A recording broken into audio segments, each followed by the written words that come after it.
Brought to you by Ahmed Khalid and Ahmed El Hamamsy from Middle East.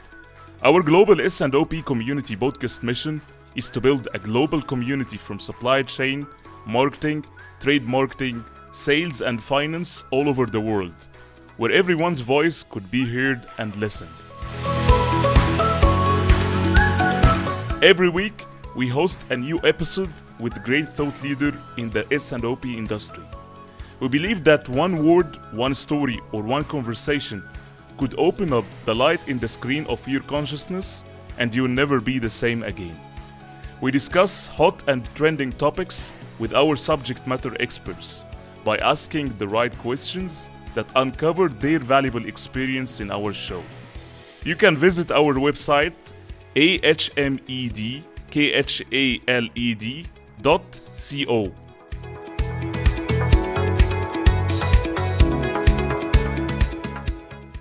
Stay tuned every week with our Global S&OP Community podcast.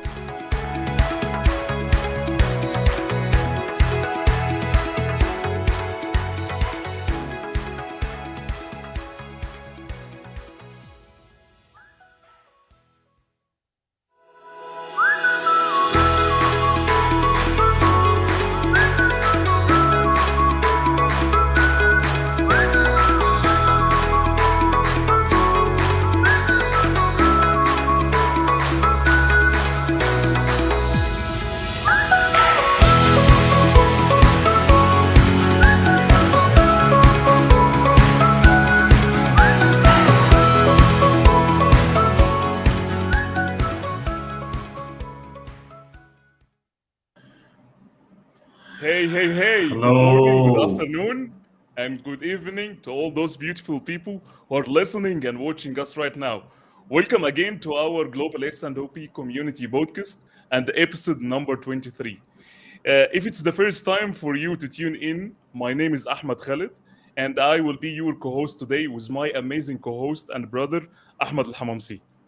Hello and welcome everyone. Welcome to your show, the Global S&OP Community. If you're tuning in for the first time, also my name is Ahmed El Hamamsy. I've been around here also with my friend, colleague Ahmed Khalid. We've been doing the show. This is the episode number 23, as Ahmed is saying. And it's always our mission and vision here. It is the knowledge that you'll not find in books. We're making a community of not only supply chains experts, it's marketing, trade marketing, sales, finance. And we have a lot of people joining us and hopefully learning and taking values from what we are offering. Ahmed, let me again re-stress in our mission for this podcast. Our mission is to build, as Ahmed mentioned, a global community, not only from supply chain, just to re-stress on this, but also from marketing, trade marketing, sales, and finance all over the world, where everyone's voice could be heard and listened. And let me also clarify something, that we have also a mission inside this podcast. And our mission inside this podcast is to interview CEOs, executives, and the global thought leaders in the S&OP field to uncover their valuable experience and their valuable knowledge to all of you as our community. And as Ahmed also mentioned before, that the knowledge that you will have and you will receive in our podcast is a knowledge that you will not find in books. Our topic today is a major factor for commodity inflation, which has mostly somehow pushed the organization to take a price increases to save their margins from dilution. Our topic today will be around the international shipping current state. And if we speak about this topic, many questions were asked about this topic or around this topic. What is the main reason behind the global shortage of containers? And how this could disrupt the global supply chain all over the world? What are the possible ways to be proactive and ensuring the business continuity in the marketplace, especially with the companies that relies mainly on their exporting or importing? What could be the best strategies and supply chain strategies, or even the sourcing strategies used right now in the current status quo to optimize the supply chain cost in trade? All of those questions and more even from your questions that will be answered today by two of great thought leaders in the logistics industry. And our Exactly. great, Yeah. yeah, our great thought leaders today, we have them, Yes, Jonathan. exactly. You have Jonathan Kempe and Sarah Barnes-Humphrey. Both, of course, are great thought leaders. As Ahmed said, they are specialized in logistics and cyber security. We have here our friend Jonathan Kempe. He's a founder and CEO of Verify, keynote speaker, a lecturer. He has years and years of experience, a cybersecurity investor, years and years of experience in Internet of Things and finding supply chain solutions. And we're so proud to have them today. Ahmed, if you can introduce our friend and great also guest, Sarah Barnes-Humphrey. I think Sarah, I don't need to introduce her No because need she's very introduction, popular of course. as Jonathan Yes. for sure. But I'll give a brief about Sarah. Sarah is for sure is the host of the popular podcast Let's Talk Supply Chain. Sarah is championed all kind of diversities and empowering women in supply chain and logistics. Sarah is the founder and CEO of Blended. And just to let you know about Blended mission is to make a visual impact in diversity, equity, and inclusion. And this is through just conferences with a diverse speakers all over the world. Sarah, she has been voted as a top 100 most influential women in the supply chain field globally. And even she was being voted as the top 100 influential women in Canadian supply chain. If we could speak about Jonathan and Sarah, I think that we can speak till tomorrow. That's why let's Yes. seize this great moment and welcome Sarah and Jonathan. But before welcoming them, let's give the normal applause.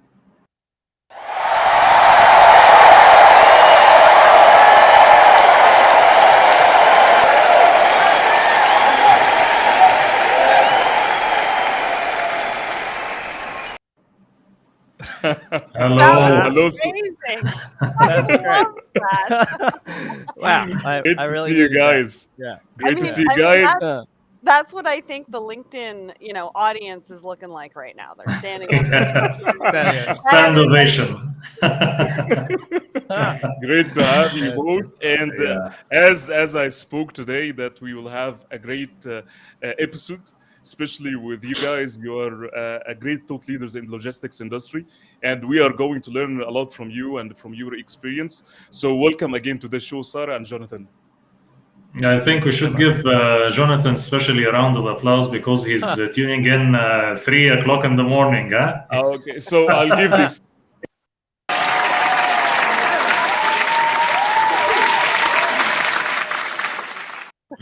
Yes, Yeah, deserved. it is very dark outside, but it's so great to be here. It's such a pleasure to meet Thank you. you. And, Thank you, Thank you guys. so much. So Thank you. so Thank you let's both for having us. Really, really excited to be here.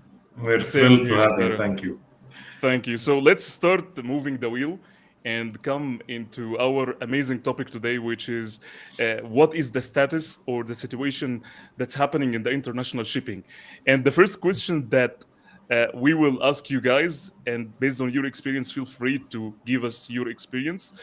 What is the reason behind the shortage of global containers phenomenon right now? Because we keep hearing that there is a shortage here, there, but based on your experience, what is the main reason behind this? And let's start by, let's say, Sarah, because ladies first, Mr. Yeah. Johnson. Thank you. I was going to start anyways. Jonathan knows that I was going to jump in. Well, I think the shortage of containers started with PPE, right? Because at the beginning of COVID, all of the countries needed PPE. Everyone Yes. around the world needed PPE. And so what happened was PPE was being shipped in containers all around the world. But then what happened was the spike in demand on the Trans-Pacific route, right? And so the steamship lines focused in on that area because that was the area that was making them the most money. But unfortunately, what happened was they weren't necessarily going back and picking up the empty containers that had the PPE in it to bring it back into rotation. And so the containers got abandoned, and I think we've got a lot of empty containers just sort of sitting there all around the world right now. Yeah. Yes. I'll add to that. So if you think of the global fleet, 27 million or 20x million containers, doing about 800 million. Well, at the moment through COVID, probably like 1 billion port moves in and out. They have to be resettled around the world, and your audience would understand that. But there's trade differences. So what Sarah's alluded to is the fact that because there's an imbalance, there's a lot more containers coming out of Asia than they are going back to North America. You need to maintain a balance globally, and the global balance is actually all right. So if you took COVID, all those sort of the PPE expansion, the fact there was a bit of disruption with supply chains out of the equation, the containers can make their way around the world. They finally worked their way out through the system. But if you chuck in a few variables and a few of these dominoes start to fall, COVID starts to disrupt port movement, so you can't vacate the ports, PPE or other commodities just spike in terms of their demand. People shifted from spending money on services because they couldn't go outside and fly. They couldn't go on holidays. They're spending all of that money on things instead. And all of a sudden, boom, starts to ratchet up demand. And demand starts to lag behind the container rotation problem. And before you know it, you've just got this massive gridlock across the supply chain. And symptomatic from LAB. If you see off the port of LA, there's all those ships that are waiting there. That's a a great visual symptom of what's happened around the world. I think we've seen this. It was in September or something like that. This problem in LA of the shipping containers and all that. Yeah. So I think it was one of the reasons that the prices spiked for the international shipping rates now, and let's see how it will go, because it's really getting crazy. We're not sure. Yeah. Just one of the things that, if we come back to the rotation of the containers, I would speak about this. Do you think that the congestion that happened in the ports and custom duty and clearance was one of that challenges, especially by region I'm talking? Do you think that this is one of the major reasons? Yeah, I mean, I think obviously, pure and simple, demand went up, and e-commerce spiked over 300%, right? And so what do you do at that point? And I think it was really the domino effect that Jono was talking about, right? Factories were closing down because of COVID. And, they had 1,800 workers last March that were off at LA and Long Beach because of COVID. Either they had it or they were near somebody who had it. And so that created a huge problem there that we just haven't been able to recoup from. Yes, I think, go ahead. I was just going to mention specific regions. Over in this part of the world, if you think of like a manufacturing powerhouse, Vietnam, they've had rolling COVID resurgences. And as soon as you have that, and as Sarah's mentioned about LA, it's the same sort of thing with port workers all over the world. You'll have an outbreak. You've seen this in China quite a bit. The port will shut down. If the port isn't automated, a lot of Chinese ports are automated, and a number of ports around the world aren't. Getting them back up to speed is very hard. And so if you think of this backlog of containers coming in and trying to be vacated out of the port back out to their origins, you end up with a real imbalance. In fact, just the other day, I posted about this. There's a great image from Visual Capitalist, and they said there's about 11,000 container difference in terms of capacity that LA is waiting to process versus what they can vacate from the port. And so if you think about that, those containers are just going to stack up literally and figuratively, and it's going to take a while for it to clear. Yeah. I think also this happened to me. I was also working for some time in India. Also, it happened during this outbreak of COVID also, and all I had the company also not working on full capacity, and workers are not there, so we could not get a lot of backlog orders, and we could not get our products on time. So I think this is globally happening in one country and another, depending on the COVID. But let's hope. I see that there is a glimmer of hope. We're seeing that they're starting to discuss about tablets and all that for COVID. So let's hope that COVID ends soon. Yeah, absolutely. But I mean, COVID wasn't the only thing that really created the shortage. I mean, I think we need to also mention, last winter, Texas got an ice storm. And it took out a resin factory, which has also challenged the automotive industry, right? Because there was a huge resin factory that provided the resin for car seats, for seats in the cars. And they've said that they're going to be backlogged into 2022. There's also been, containers overboard, right? We've heard of so many containers overboard, and I think we've had something like a 2x of what we normally see of containers overboard. And I mean, who can't forget the Ever Given? I mean, that thing was stuck. Yes, I was just going to mention this in Suez Canal. It was really tough, and we were so happy that we managed to solve this issue. It stayed like for a month or 3 weeks a month or something like that. Yeah. It was because of that little digger. The little digger was the star of the show there. Yeah. Yeah. But I mean, on the Ever Given, if you think about that, sorry to cut off your question. No. But if you think about what happens, it's like just putting a log jam in a popular route. All of the backlog that sits behind that, which started to amount to about a couple of million TUs, causes the ripple effect. And so it's unjammed it. It was like 11 or 12% of all the shipping lines pass, I think, from Suez Canal. So it's a main place for all containers to pass. And also we are both from Egypt, and we studied a long time ago that how important the Suez Canal, but we discovered this during the last year only. We've seen how this caused a major disruption. Well, you guys must have hated it a little bit because everyone sort of became an instant expert on the Suez Canal. Everyone knew everything about it. Yeah. Exactly. So we'll come back into our audience. So we have our friend Rosie Alam just sending greetings. Thank you for tuning in. Yes, our friend Asfana, she's sending greetings and say, wow, thank you for tuning in. Our friend Ambreen, that's great. Thank you for being here. Thank you, Ambreen from Saudi Arabia. Yes, for sure. Our friend and our brother, Osama Zaid.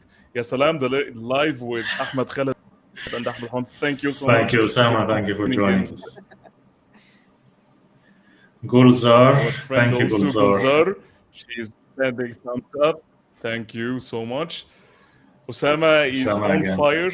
Thank you for tuning in again. Our friend Mamouche. Hello, everyone. Thank you for your time. Mamouche. Our lovely friend Tess. Tess Neyman. Thank you so much. Yes, thank you for tuning in, Tess. And our friend Lisa. Hi, Lisa. So our favorite professionals. Yeah, thank you for joining us, Lisa Fenton. Yes. Thank you professional. So much. Yes. Mamouche sending, wow, that's awesome. Thank you so much. Our lovely podcaster, Gabby. Hello, everyone. Thank you for tuning in. It's a pleasure to have you today and tuning in. Thank you so much. He caught us finally live, so thank you for tuning in again. Our friend, Sami Haider. Hello, everyone. Thank you for tuning in again. So I'll leave it to you guys, our audience. Please feel free to ask whatever question that it's stuck into your mind, especially with the logistics and the current situation that we have in the international shipping, to our global thought leaders, Jonathan and Sarah today. So feel free. Whatever question that will come, firstly, I will jump into it. But let me move into the next question. We spoke about the spike that happened and the main shortage that happened into the containers. So what was the reason also behind the spike or the inflation in the shipping rates? How this happened from your experience? Jonathan gets to go first on this one. Oh, okay. Go, Jonathan. Well, I mean, if you think about inflation just as a concept, so we are on a similar page. We have, over a period of time, some sort of degree of price pressure. This is demand-driven inflation, where prices are escalating. And because of that escalation in prices, and they could not just be the price of the good itself, it's obviously everything that relates to the supply chain that sits behind that price. You end up with the final price of the good becoming expensive, And subsequently, because of that final price being expensive, people are paying more for it. Your dollar buys less. That's a summary of what people use. So that's a good baseline to start with. Where does it come from? It's obviously a multifaceted problem. There's lots of different parts to this. And like Sarah said before, when you think about a singular supply chain crisis, it's actually a lot of things all kind of compressed together. And that's exactly the same with inflation. Inflation has come from lots of different places. And if you think of a global supply chain and everything's become increasingly global, a little ripple right down at the start becomes a really big wave right at the end. So if you've got manufacturers, let's just use an example. You've got a manufacturer in Vietnam. They've gone through the process of having to deal with a rolling port outage. They've had their manufacturing offline for some period of time. All the workers have had to go home. Now they've all come back. If you're an owner of a business that's trying to build something across that time period, your costs haven't necessarily decreased. You've had to try to keep your workforce on. You've had to try to keep your doors open. You've had to then try and battle with the supply chain to get your containers and then get them vacated out of the country. By the time your goods leave the country, all of the overheads that you normally would be able to work your way through really quickly started to get really expensive. And if it right at the start, it's really expensive, by the time it gets to the end, you add on all the logistics costs of moving across the world, then going through the port process at the other end, getting it off that onto a truck, and then from a truck to a warehouse, so on and so forth. By the time it reaches the consumer, it actually gets put onto the shelf. There's so much overhead that's been stacked on top of that unnaturally that you're naturally going to start to see prices rise across the board. And that's just what we've seen. And so when people talk about the freight rates of the Trans-Pacific and they say, this time last year it was $2,500 to get a container from Shanghai to LA. Now it's $20,000. Well, that inherent cost can be absorbed for some time and people will start to be competitive and try and absorb the costs into their business. But after a while, you just can't do it. All of that stacks up. And before you know it, inflation starts to run away from you. Yeah, and it's not just the cost of the container, right? I mean, the time that it's taking from manufacturing the to lead time, your facility, like the lead time. Well, the lead times overseas, and then you've got the lead time production lead time. On the water. Like we're looking at 79 days on the Trans-Pacific route, and so we're not only looking at logistics costs, we're also looking at the capital costs of the goods just sitting there. And so that, really leads into what Jonathan was saying as well. And I mean, I don't know for you over there, but for us here, I mean, the costs have been passed to their customers, right? We're already seeing that in grocery stores and even at the restaurant levels.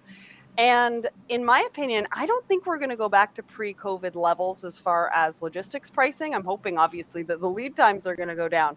But there will be a rebalance, right? I think after we get a handle on demand and everything's back to 100% capacity and supply chains are rethought. I mean, the strategy behind supply chains, where are the organizations going to take the risk and where aren't they going to take the risk? Those things are going to shuffle, and that's going to make a huge difference on costs and on how we actually meet the demand. That's great. I think from you both, we can 100%.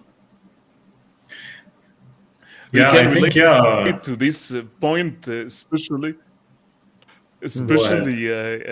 Sarah and Jonathan. I think supply chain risks right now, and the uncertainty that we are surrounded with, it opens an eye for many organizations on how much that they should care about their supplier development, because an organization that is working their portfolio management on 60 or 70% on exporting or importing, this definitely something like that came into 1 second, it will disrupt all the business, and even it will make the business out of the marketplace. So I think that now the companies, they're trying to optimize between their profit and the profit margin and their inventory level, because by this way, if you see that most organizations now, they're moving into localization and their supplier development, even just to ensure that their business is continuing in the marketplace rather than just focusing blindly on profit margins. That's why I think what you said it makes sense 100%. Yeah. Totally, I think this also will take us to the next question, that what should organizations do proactively to face that and the inflation that happened and all that? What are your thoughts about that? Go ahead, you go first on this one. Oh, you want me to go? Okay, I'll go. All right. Okay. Well, Yeah. Sure. Well, I'd say that if I have an observation about supply chain planning, organizations usually approach this in a siloed fashion. Like they'll have a supply chain manager or someone involved in supply chains, and perhaps they're in a bit of a back room of the organization. They do that sort of black art thing that no one knows much about. But if you have a CFO view of the organization who's looking at all the different factors, and Sarah's already mentioned the cost of capital, you've got the cash to cash process. So when you paid for something, when do you recoup that from the customer? If that has extended dramatically, your supply chain professional who's trying to manage the process of getting you money in from the money you've spent becomes a critical part to the organization. So I'd say my first recommendation would be get that person really keyed in to the overarching needs of the organization, because they can manage it not just in terms of the movement of the goods as a separate item, but how that fits into your entire business strategy. So that's my first recommendation, is if the dialogue hasn't been ratcheted up, as in you're not just running into their room and yelling at them because they've just spent $20,000 on a container to get it from Shanghai to LA, wherever it might be traveling around the world. But you're actually engaged with them in a dialogue. That's the first step that I think an organization can do, because now this has become everybody's issue. It's not just related to, can I shift something in the logistics sense? It's actually everyone's problem. My second observation is get as close to demand as possible. So if your demand bullwhip is putting your entire business out of business, and it's been doing that previously, and every now and then, but you've recovered because you've been able to adjust your inventory, whatever it might be, you've been able to adjust for it.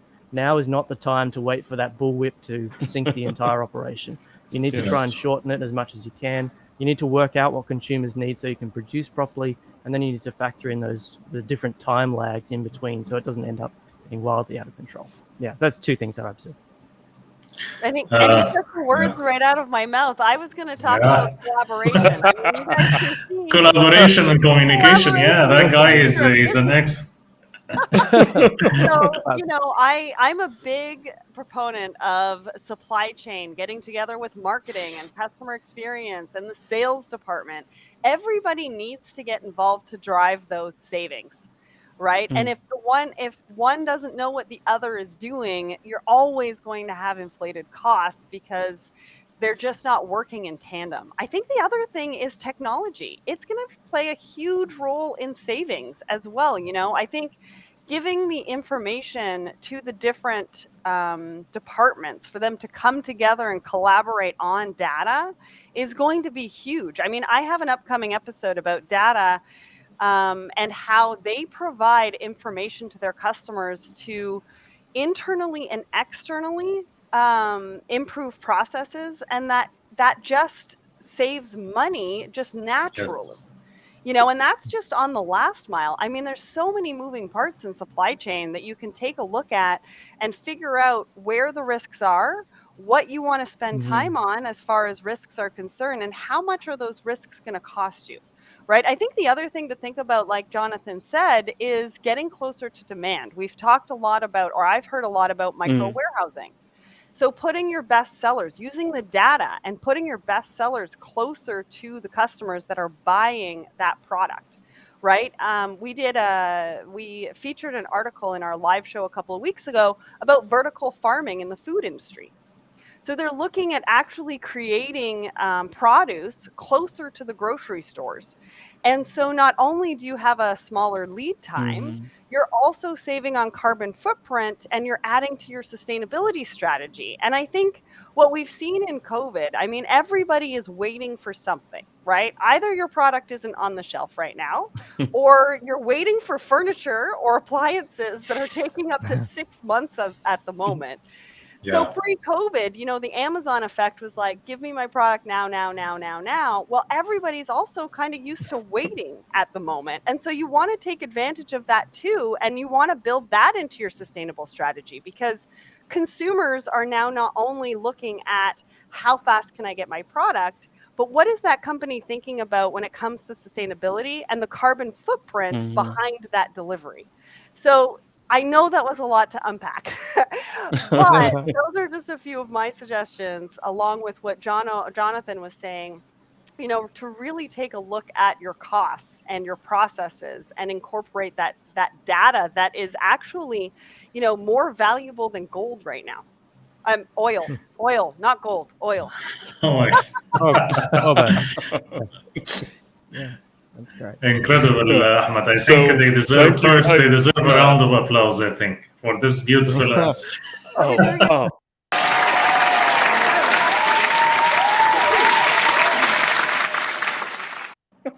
That's great. Thank you, guys, for these amazing insights. Thank you. So I think that we have the first question from our friend Iyad Kamal. He is saying, hello, thinking of the future. Interested to know your thoughts about Metaverse would have on supply chain. Thanks.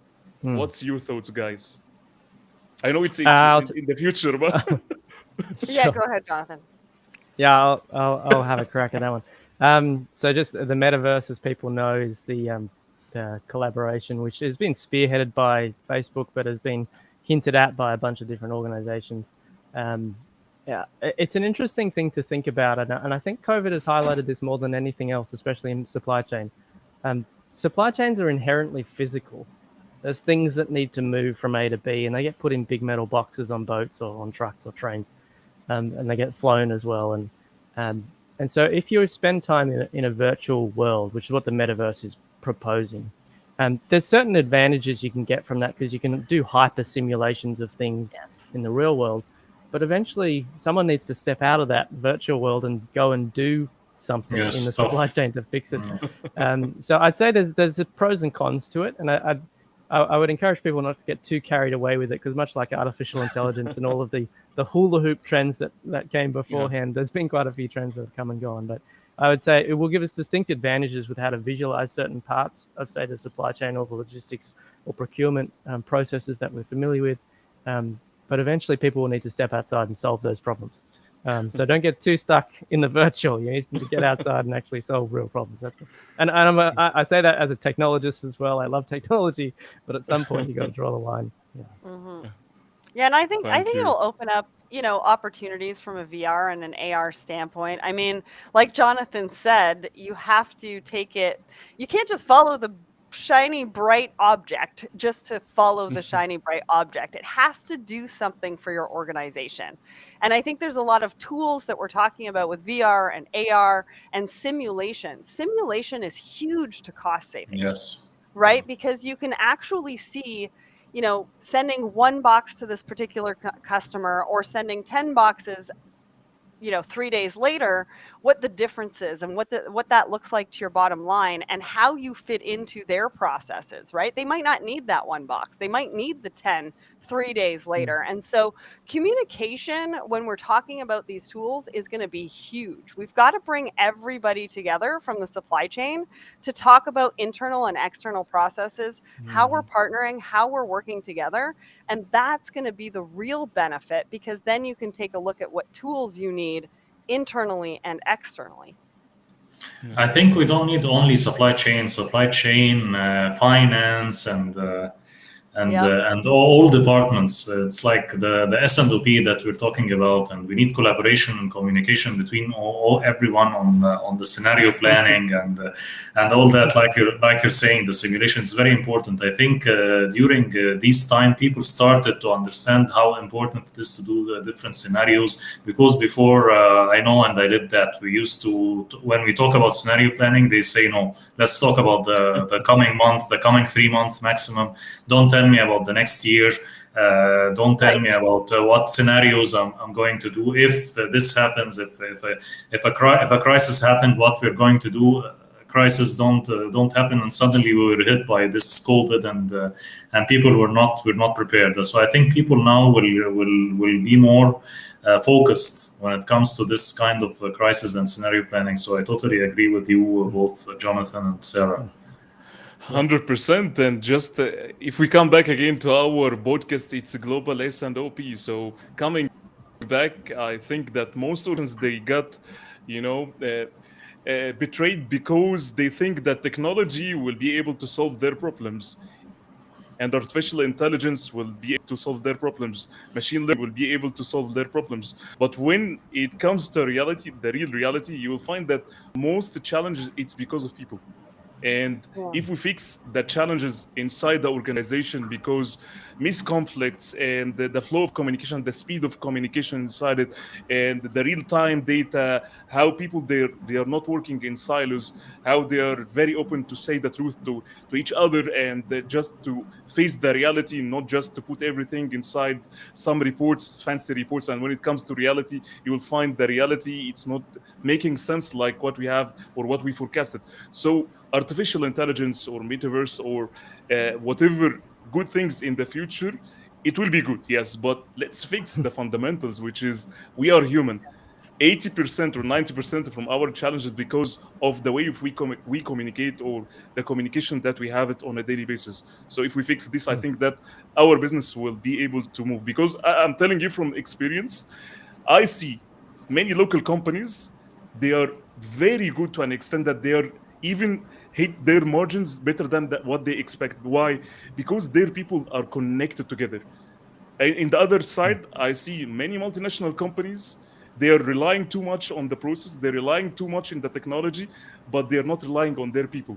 That's why you'll find them that they're always in 360 loop doesn't make sense. That's why if we come back to our humanity and our way of communication, I think that our business will excel. Yeah. Thank you guys for this amazing feedback. I think we have another question. Our friend Ahmed Qasim, he is saying, please share your thoughts on expected time for leave the current challenge. I think it's a very nice question. That's a great question. And I think a lot of people have this question right now. The only challenge is that Jonathan and I don't really have a crystal ball. Yes. I wish we did. I wish we did. I mean, Jonathan might. I mean, I shouldn't talk for him. I'm just speaking for myself. But one of the things that I will mention that could give you some idea is that Costco has leased 3 vessels until the end of 2022. Wow. And so if that's any indication as to what we're going to look like in 2022, they think that they need their own vessels and their own containers up until next year. Yeah, so from a leading retailer like that, if that's your a leading indicator, as in for the next year, we're going to need that additional capacity. That's a really good start for people who are at the retail level to think, ooh, so it's probably going to be about a year. And most of the experts that I'm engaged with in the industry, and these are well-versed professionals from all over the world, they don't definitively call a time, but they say 2022 is still going to be disrupted, so you need to adjust for that. And if that's the case and you're thinking, okay, we've probably hit the top of the spot market peak, it's starting to come down a bit at the moment, and people think, okay, well, it's probably going to start to trend in a downward pattern. You're starting to see a trend with big carriers who are signing people onto longer-term contracts. Most people are trying to lock in lower rates, which even if they're half or close to half what they were, they're still about 4 times what they were previously. And so those long-term contracts are going to try and cover them through, which is going to smooth out some of their spending. But you're going to see 2022 being disrupted. And I think the question for your audience is, if that's the case, and if we said, okay, worst case scenario, it's similar to what it is now, long lead times, a lot of disruption. What are their organizations doing about that? Yeah. How have they structured into their 2022 that disruptive period? Forecast. So so this isn't just we hope it gets better, and by June or July, we're probably seeing the light at the end of the tunnel. If you've got a 6 or 8 month window where it's still going to be pretty close to where it is now, how are you planning for that? Yeah, and I think that's really difficult to do right now. I think about Lisa and conversations that we've had and how difficult it is to forecast not only product for demand at the moment, and then also forecast your costs and what that's going to look like in the next year. But I think, like Jonathan was saying, if you use this year as a baseline, anything, under that is going to be gravy at this point. That's right. Please, not again. I think everyone's saying, like, we're done with that. 2021 is going to go, and we're going to move on. Yeah, so thank you guys for these insights. We have another question from our friend Mamouche Muhammad, she is asking, what are the causes on why risk management is applied to supply chain management? Jonathan, I don't know if you want to take that. I guess for me, there's a ton of risks in supply chain right now, Yes. all the way from manufacturing to even last mile delivery to your consumer. When you're looking at, different risks, for example, you could look at your packaging right now from a sustainability standpoint. And there's a lot of different things that you can do with that packaging, but running, a certain amount of packaging to make sure that it works is still a risk, right? Looking at new suppliers as far as your manufacturing is concerned, whether you're looking at, moving away from China into India or Vietnam, or even bringing certain products back home. There are risks in every one of those scenarios. So it's really just a matter of taking a look at which of those risks you are willing to take and not willing to take at this point, given the landscape of what supply chain actually looks like right now. And I'd add to that for any organization, it's sometimes easy to consider holistic risk, as in COVID poses a risk to our business, which is true. I mean, it poses a risk to every business, but in reality, it needs to be drilled down into the specific risk for the company itself, as in what are your risks? Because for some companies, long lead times might be all right because they can manage that inventory, they've got buffers, all of those sorts of. But for other companies, that could absolutely kill the organization. And so identifying specific risks is really, really important. I think technology enables some of that risk management to be done easier because, for instance, it gives you more visibility over your supply chain than you had before. And so I know a number of providers and us at Verify are looking at different products that can enable more visibility, as in where are my things and how long are they going to take to get to where I am. And so using technology to solve some of those risks is going to be a factor, but there's lots of other business risks that need to be factored into the whole equation. Yeah, and I would add in their inventory. I mean, there was a lot of organizations that did just in time prior to COVID. Now they're thinking about holding that inventory. Well, there's a lot of risks in doing that. The other example I'll give you is Apple moved their manufacturing, or at least some of their manufacturing, from China into India. And one of the reasons why they did that was because it opened up a new consumer market for them. And so that move from a manufacturing standpoint wasn't as risky because they were able to open up that consumer market and make money in that particular region. Great example. Yeah, that's great example. So big companies must think geographically where they want to open their markets to move their warehouses or move their storage places exactly. And like you said, Jonathan, we should look at a specific per brand, per product, per market based on our industry. Also, if you're going, for example, for milk company or something's different from something that has long lead time versus short lead time products. So totally agree with you both. That was great answers. Yes, thank you. We'll jump in. It was a great question. Yeah, I agree. Thank you so much. Jump into the next question. Our friend Ahmed Qasim, he's asking, do you think that Coca-Cola did of switching to bulk freight instead of normal cargo will be a step moving towards to think out of the box? Yeah, this is another example of where they're willing to take risks and where they're not willing to take risks. I mean, at the moment, a lot of the enterprise organizations like Coca-Cola, Home Depot, Costco, they're looking at leasing their own vessels, leasing their own containers. Because obviously the normal way of doing things is not working for them right now. They're not able to get the product. The lead times don't work for them. And so they are looking outside of the box for different ways of being able to do that.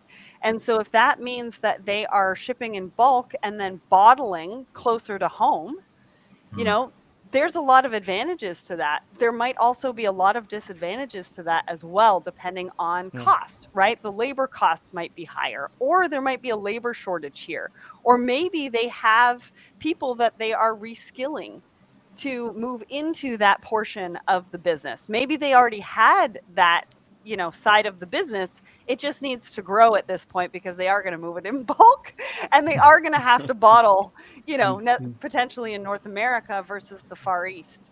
And so, yeah, I absolutely think that it's, thinking outside of the box is crucial right now, if you can. There are a lot of organizations, small to mid-sized businesses, that just can't afford to do that. I mean, I think it was like 80 million to lease a vessel for 3 months or something like that. Like, Wow. that is a lot of Yeah. money. But when you break it Yes. down to how many containers you can bring over in that vessel, it makes sense for somebody like a Home Yeah. Depot or a Coca-Cola. And so, absolutely. My question to that is, are they going to continue doing that? And are the steamship lines going to lose potential business because of this, because they're getting used to arranging their own freight? I mean, time will tell, and that rebalance. I think it's really important because we're going to see a rebalance, right? I don't think rates are going to go back to pre-COVID. But what I do think is that there's going to be a rebalance. And so what we were seeing at $2,500 a container probably is no more. We are going to see higher costs. We're just not going to see as high as they are right now. It's going to balance out at some point. And then at that point, the brands are going to have to say, well, is it worth us working with the steamship lines and having our containers move that way? Or is it worth for us to have our own equipment and move it ourselves? Yeah. 100%. Oh.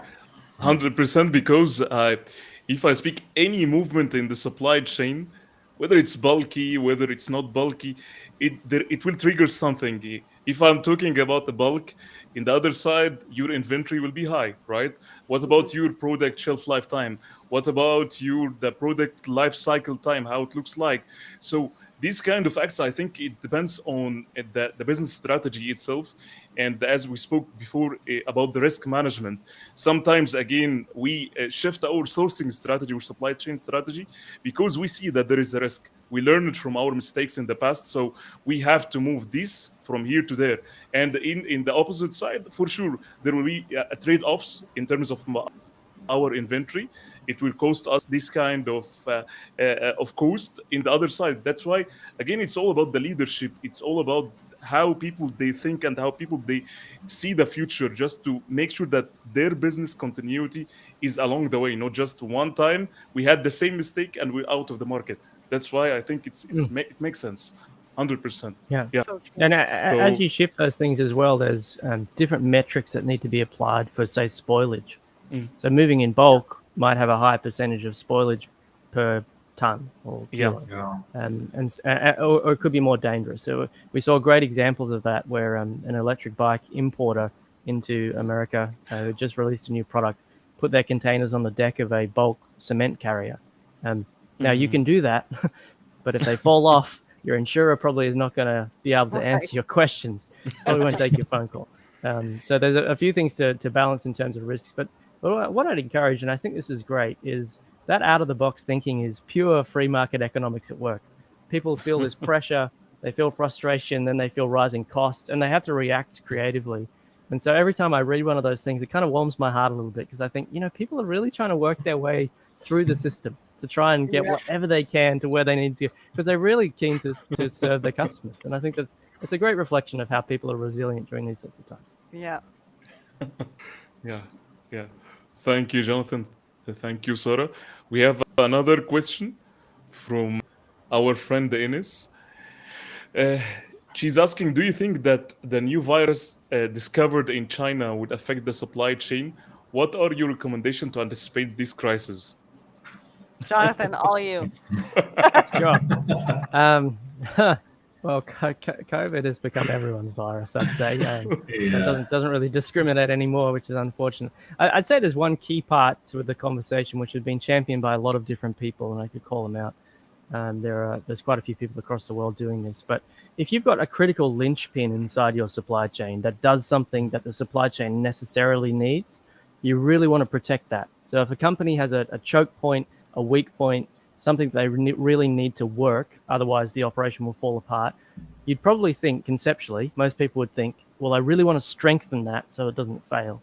Well, at the moment, seafarers are that linchpin to the entire global supply chain. So whenever containerized trade happens, and we all know the statistics, it's 80 or 90% of everything moves in a shipping container at some point.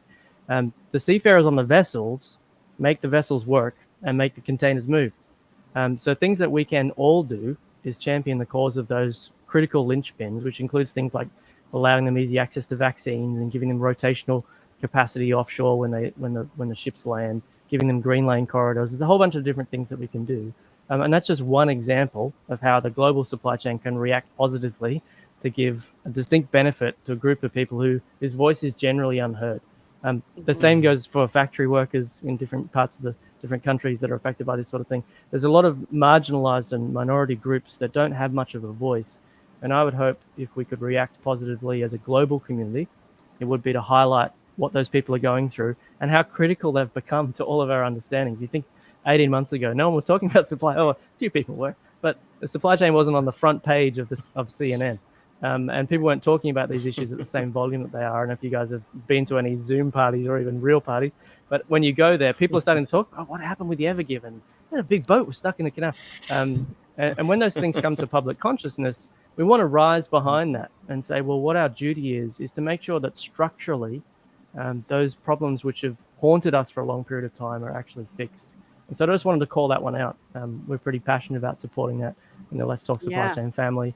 And we know a number of other people are across the world. And that's just one example of something that we can do to improve the current situation with COVID. Yeah, and I think it was a really great question, and that was a great answer. And I think, all of us supply chainers need to get behind seafarers because, you can think about the 80 vessels that are stuck in LA and Long Beach and what is happening. They can't get off the vessel. They have to stay on the vessel. They can't see their families. There's a lot that's going on around seafarers, and we definitely need to support them. But going back to the question too, is around this new virus. Well, I guess it depends on how it's going to float through those factories. Are there going to be shutdowns? Is it as contagious? If somebody gets it, does everybody have to go home for 2 weeks? So I think there's a lot of questions that you might want to ask of your factories around potentially this if there is a new virus and what that looks like and what it means for you as a customer to them.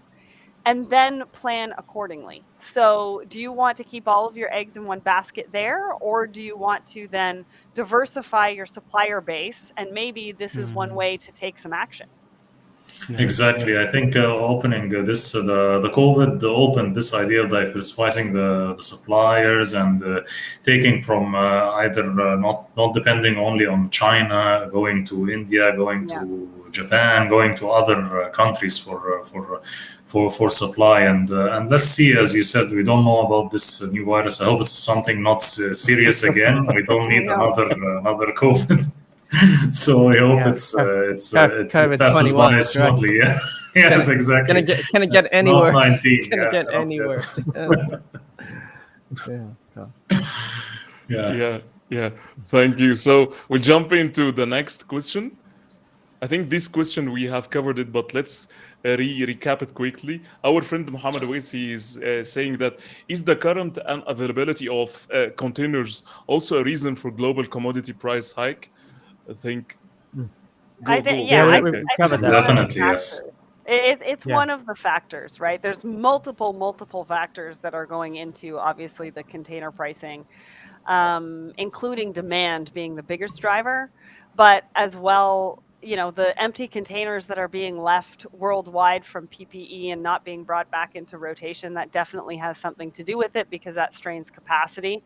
I think the other thing that I don't know if you know this, but in North America, the shippers are trying to return empties, but the steamship, there's no room for them.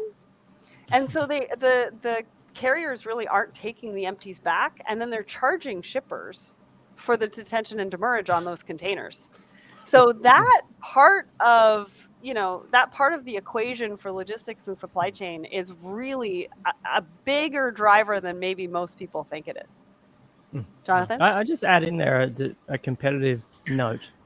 If you're in a marketplace which has pretty tight competition and your overheads can be managed, so you can maintain price parity to, say, pre-COVID levels or something with a slight bump, you might see your competitors opportunistically increase their prices because they think, we can kind of blame the supply chain here or shortages or those sorts of things. If that's the case, use that as a competitive differentiator. You don't have to rise to the level that your competitor is charging their customers. You might be able to comfortably sit underneath that. And if that's the case, and you can, for some period of time, you can actually sustain that inside your business, then you can start to gain market share or maybe push into a new region that you didn't consider before. So if there is going to be some sort of inflationary effect that's driven by demand and all these other factors, then as a company, you might want to consider that as a competitive advantage to your bottom line. Great point. Yeah. Thank you, Jonathan. We have another question from our friend Karim. Karim, yeah. Karim Komi, thank you for Yeah, joining my question. what innovative alternatives could emerge from the current shipping crisis, especially that sea shipping is something that hasn't changed for a very, very long time. Yeah. Who will go ahead, Sarah or Jonathan? Jonathan can take that one. Sure. As we well know, and it's a point of respect as well, the movement of things via sea has gone through a slow evolution. Maybe that's how we can describe it. You're starting to see innovative things. You're starting to see, as we've already mentioned, retailers put things on the vessel in different ways and formats and in different shapes and sizes. And I think all of that just points to an innovative and creative process that needs to continue. And it needs to continue at the lower levels, as in when an individual retailer does that or an FMCG supplier does that. But it needs to filter up to the highest levels as well. Because as a global community, we need to all be concerned about how supply chains function. We need to all be concerned about sustainability, and we all need to work together to make that happen. It's no longer an individual company or an individual country making its own decision in isolation, because we're so interdependent now and we're so connected. We need to take advantage of that. And that means we can have, and we've seen this somewhat through COP26, where people can actually come together, they can share what's on their mind, what their country folk have been talking about, and then we can all tack together towards an actual solution. And so I would really hope that evolution continues. I don't hope that this is, and I don't think this will just be a one-off, as in COVID came and went and we didn't change anything. I think there is impetus for change. There's a lot of momentum that's been built up. And I think it's our job, and I think you guys are doing a great job of this, highlighting what we can do to the general public. So long may it continue. That's my. Yeah, and I don't think innovation is just with technology. I mean, the examples that we've been giving with Costco, Coca-Cola looking at shipping in bulk, those are innovative strategies. Costco leasing their own vessels, Home Depot leasing their own vessels, leasing their own containers. Those are changes. Like I said, I don't know if it's going to change their strategy completely, but it's now another option for them. And it's an option that they're going to look at more closely, depending on how it works out for them in the next couple months. Yeah. Thank you, guys. We have, I think, I have a lot of questions. I don't know if we're going to be able to take it all. I think we need another 2-3 episodes with our great experts. Well, they can always reach out to us on LinkedIn if they have definitely. Don't get to them. Definitely. So we have our friend Noha Ibrahim. She is speaking about globally logistics challenge many impact like COVID-19. Less capacity changing of custom legals, locking ports for a long time, as happened in China national holiday for 19 days. It's resulted in increasing containers price, a lot of complexity. There, I will try to continue. A lot of complexity, the containers rotation faced it. Are you suggesting any solutions to decrease the containers price? I think it's a very good one, because this is the main reason of the inflation and even the price increase on the consumer, because most companies, they're trying to strive for their margins. So the only possible way, if they couldn't find it from their supply chain cost expenses, they try to bear all of these costs into the consumer. That's why you find the inflation even on shelf availability or on shelf the prices. So what's your suggestion based on Noah? Amazing question. That's a really great question. And I think it comes down to strategy and planning for 2022. I mean, are your shipping costs going to go down? Well, we can't predict that, right? Nobody can really predict that. We're hoping that they're going to go down, absolutely. But then how does that reflect on if you found a local supplier or a local manufacturer that you could actually buy from? And so what does that look like? It shortens your lead times. You don't have to worry about container pricing, but you have to compare them to see which one is going to be more beneficial to your organization. And I think, as much as you're going to go from freight forwarder to freight forwarder to freight forwarder to freight forwarder, container pricing is what it is right now. You might save some going with one, you might save some going with another, but your transit time might be 55 days versus 75 days. Who knows? There's a lot of different factors that go into it that you have to take a look at and make sure you're comparing apples to apples. So I think really the only way that you can control that is to take a look at what you're doing locally, or take a look at what you can be doing locally versus buying globally. Yeah, and I'd add to that for any organization who's considering how to make this work, I'd say there's probably one buzzword you want to make sure that people are saying over and over again, which is this predictable? Because for 2022, if it's going to be a period of adjustment for the entire organization, you need predictability.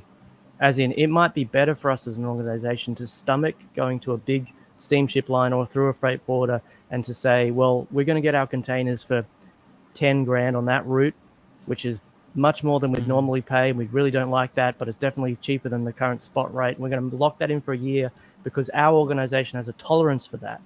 And we can actually, it's better for us to have a predictable, stable rate, which we know throughout the year we can financially plan for, versus the potential up and down yo-yo we might see over the next year. So I think predictability is going to be a really close really big to like the idea of hedging costs and all that. I agree with you, especially with what's happening lately. And I think that also companies should be more innovative when it comes to cost savings, because at that times, I think they go to, if we talk about the whole organization, they go, for example, to cutting marketing budgets to try to make savings, some hiring or firing, as we see a lot of people lose their jobs to make, also for companies to make some savings so that they don't raise prices that much that they don't risk their profitability. So I hope we see more innovative solutions instead of hiring and firing and cutting marketing costs. So I totally agree with you both. Yeah. Absolutely. 100%. Yeah. I think we will take the last question because, and just I need to apologize for people firstly. Yes, because we have many questions, so I'm asking people. And also because we have our friend here is 3 o'clock in the morning, and now it's I think 4. He needs to get some sleep. I need to go sleep. That's right. That's why can I give him something, Hamamsy and Sarah, please? Please.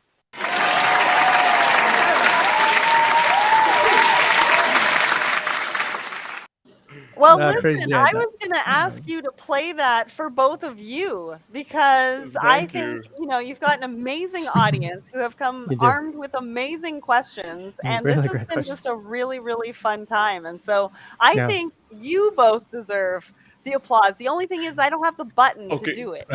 So, okay, we'll do it for us and for the audience. Yeah. Okay, I'll give it right now for us, please. Yep.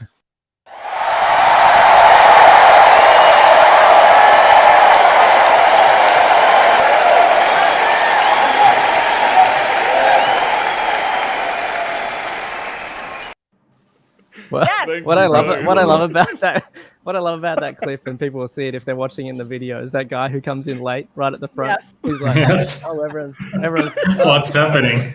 That's right. Yeah, it's lovely. I like the vibes. So we'll jump into the last question. So our friend Innocent, he's asking, what is required of supply chain management in the ongoing discussion or move towards net zero carbon emission? I think it's more into sustainability. Wow. So who will take it? That's an amazing question. Well, Sarah, you just did a sustainability course on LinkedIn, so I think this is your jam. This is your jam. It's an amazing question. It has to do with sustainability. We could talk about this for hours. The good news is that I just released a LinkedIn learning course called The Fundamental of Sustainable Supply Chain. Wow. Great. And so great. Amazing. Go and learn more about that. You can do so through the LinkedIn learning course. But I think when you think about supply chain, specifically to your question around that, there's a lot of moving parts in supply chain. And so where are you going to go zero? Are you going to do it in your manufacturing? Are you going to do it in your logistics? Are you going to do it in your last mile? There's a lot to consider there, and you have to start somewhere. So don't think that you have to start with the grand vision and you have to do zero across the board. You need to start somewhere, and you need to start in that one place and just keep taking action every single day towards making that impact. Yeah, and I'd add to that, I'd say this, and definitely don't take it as a threat, but just something to be aware of as an organization. If you're virtue signaling about net zero, as in we're going to be carbon neutral by X, Y, and Z, it's actually more brand damaging for that not to occur than if you had a little incremental change like Sarah's just talked about. People will find out, and as soon as they find out, we've seen this globally, there can be huge moves against any one brand, or even if they're just a small brand, people can pile on you, and that's not a really great activity. But what it just highlights is that people are very allergic these days to hypocrisy. So if you can make a certain target, then set it realistically and head for that. Don't make a huge grand plan if you're not going to get anywhere close to making. Exactly. I think step by step, and as you said, with what's happening globally in social media, if any kind of false promises and people, you can lose your whole credibility, reputation of the brand, and all that. Totally agree with you guys. Not only experts in supply chain, but in marketing and really marketing and sales. Sarah wrote the book on that. Yeah, that's right. Guys, we are so blessed. Really, we are so blessed and grateful for your insights today. Again, I'm declaring that I have learned a lot from your amazing insights. Really, as we always say, that you do make a difference. And at the same time, the knowledge that we received and had it from you today, it's a knowledge literally that we will not find in books.